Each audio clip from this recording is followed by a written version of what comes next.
All right, so in this section, we're going to talk about how to evaluate an aristo, or a character in Aristeia.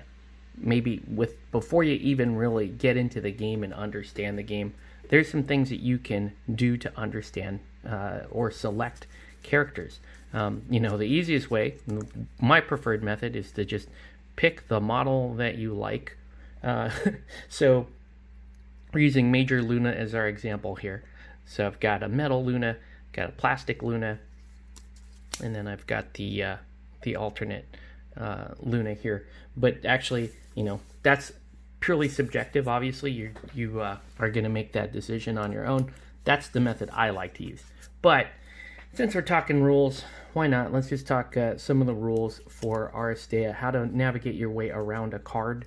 The first thing I would point out is when you get a character, you have the character card, you have the character stat card, you get 4 tactics, and you get the character's initiative card. Okay, so also to note, if you have the alternate version, you get the alternate version stat card and the initiative card. They're exactly the same, so it doesn't really matter.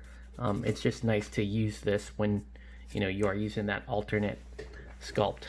Initiative, pretty straightforward, right? This is just the initiative that you're going to use to determine activation order. 5 is about average, so we're going to evaluate Luna as we go here. So 5 is about average for that, right?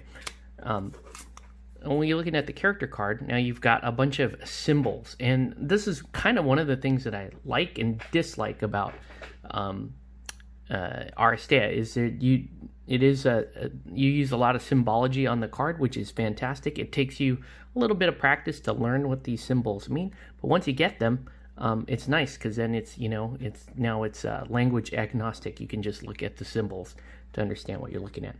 So the model's health here. 3 is actually kind of on the lower end of average. Many models have 4. Some of the tougher models have 4. Some of the squishier models have 2, and Maximus is all the way out there at 7. So that's okay. I mean, it's kind of on the slightly squishy side. 5 energy, that's what that little diamond symbol is there. Again, that's about average. 4 with the little boot next to it, that's 4 movement points. Every time you fill her movement points with 2 energy, you're going to get 4 spaces out of that. That's also about average. I'm sorry, 5 initiative. I'm lying. That's the initiative. That's the energy.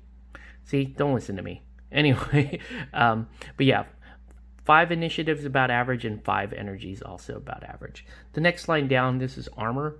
So this is the dice that you're going to roll, the color and the number of dice. You're going to roll 1 green, which is the highest defensive dice, and 1 blue, which is kind of the next highest defensive dice down. So pretty good armor. The strength here, this stat is mainly used for restricting movement when people are trying to escape. Enemy models are trying to escape that hex that's right next to you, that space. So she's only going to roll 1 yellow for that. Yellow is kind of a lowish die. It's good for activating triggers, but it's not the best for shields and stars. And then for agility, you're trying to escape from another person's control zone, and this is a very important thing for Luna. We'll see here in a minute. That's orange. It's not the best, but it's not absolutely terrible. 1 orange die is okay. Now down here, this is something very important. Okay, this is one of the most important mechanics of the game. When you have something down here with specifically in that sort of black hex with a couple of symbols in there, and you can see you're using 2 exclamation points. Again, these are what's rolled on the dice, and you will spend triggers. Now when you have a trigger that is located in this spot, that means that trigger can be activated off of any die roll. So it doesn't matter if you're doing an attack, a support action, even if you're just trying to do an escape roll, you can still activate this trigger, which is kind of nice, right? Because you can nullify a shield from your opponent's roll. So those triggers are really nice. That's a fantastic trigger for a sniper here, Major Luna. Okay, so that's the top part of the card. always pay attention to those triggers. It's going to be super important. Now, regarding the actions down here at the bottom of the card, you can see there's a couple of different actions here. The number here is the cost in energy to perform that action. So you can see called shot there. It's going to cost 3 energy. Suppressive fire is going to cost 2. And you'll see that they're different colors as well. If the color is red, then that action counts as an attack. So it will do damage based on the number of stars that you generate minus the number of shields that your opponent's able to generate. So it will generate damage, and it will also force an opponent to roll their defensive die roll. So this is an opposed roll.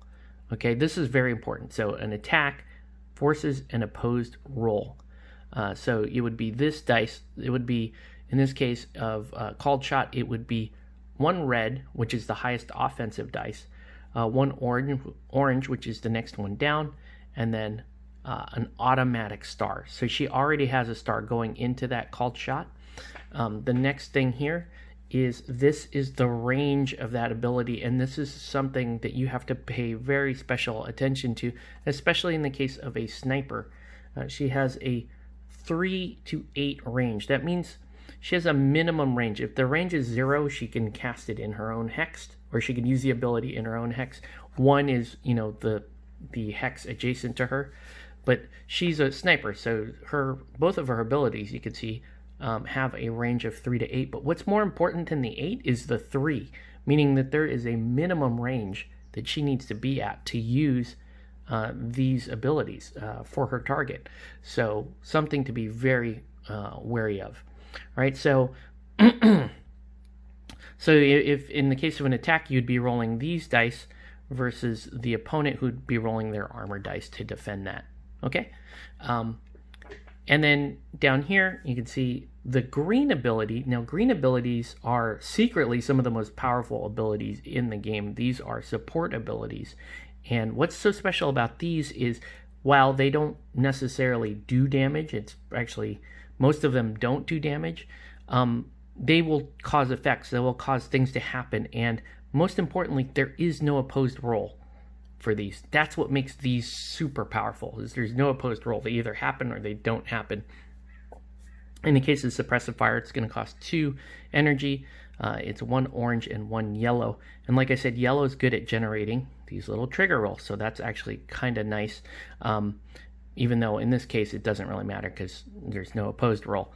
But 1 star causes this to happen. 1 successful roll causes this to happen. And you can see there's this little, an additional trigger here. So you see anything in those black hexes are triggers. This is an additional trigger. So you could buy that trigger with, an exclamation point and a shield on your combination of dice there. So you can see this actually can do damage to the target if you buy the trigger, which is fantastic. The other thing to point out here, though, is because it is specific to this ability, that this ability has to be successful in order for you to buy that trigger. In other words, you still have to get a star to do that. And then the actual effect is here. You're going to oppose the -2 movement state to the target, right? So suppressive fire, again, support action. You're just trying to get a star. You're going to impose the -2 state to the target and will slow them down. But if you can spend a shield and an exclamation point, you can also do damage to the target, which is fantastic. Okay, so that's an example of an attack and a support ability, and you can see, like I said, support abilities are super strong if you know how to use them. Then these items here in the orange are these are really just sort of traits. These are things to be aware of. They're not necessarily actions, but they're things that you need to be aware of, right? Your targets cannot gain the benefit of cover, which is her marksmanship ability. So again, always active and very powerful. And then this veteran sniper ability is, this is fantastic. Before making a combat roll, you can switch any black die to an orange die. And this has to do specifically with cover. So if you are shooting at an opponent, they have cover and you have cover, what this means is this they don't get the benefit of their cover, which would normally be a black die. And in your case, you would add that black die, if you have cover, to your roll, and then immediately convert it to an orange die. So super powerful. Luna is fantastic if you are shooting at a person in cover and you're in cover, or actually as long as you have cover, that's all that really matters, right? So that's the anatomy of the stat card. That's how you read a stat card. And then in addition, each Aristo has these 4 tactics cards. Okay, and you can, in a standard game, you're going to pick 2 of these tactic cards to put in your deck. All right, and this also kind of helps you decide if you really want to take this character. Now, if you look at the way these tactics cards are laid out, there's this red section here with the little clock timer on it, and it tells you when you can use this card. So before performing an attack, you can play this card, and then it basically read the description below, right? Now, another thing to point out is I'm going to use this, and this is another important thing that people often forget. This is before performing an attack, and then this one here is before Major Luna performs an attack. Okay, so what that means is your tactics cards, if they do not call out the character by name, can be used by any Aristo in your on your team, provided you meet the timing requirement. Okay, so that means you could have another Aristo on your team that uses this before performing an attack. And you know, for example, let's say I gave this to Dart because I'm always killing myself with dart shooting at stuff. This is nice because it prevents the opponent from using their stars to inflict damage on you. But then you can see there are some character-specific cards. So only Major Luna can use this tactic. It can only be used during her activation when she performs an attack. Okay? So you can see here, Major Luna only has one tactic specific to her. The rest of these can be selected, by any character as long as they meet the timing. Okay? So that's kind of how you evaluate tactics. So a lot of your decision will be, okay, what does the character do? Is their how do you feel about their initiative? This is to me, the initiative is probably one of the less important ones, because there's ways of buffing initiative, and there are other Aristos that can help buff initiative as well. So it's not the biggest deal. I tend to look at the card, and then I look at the available tactics for the character as well. So that is a way to identify, what kind of characters do you want to run on your Aristeia, on your squad of 8, and then the 4 that you finally select for the game. All right, so that's going to do for this section. I want to thank everyone for watching, and we'll catch you on the next one.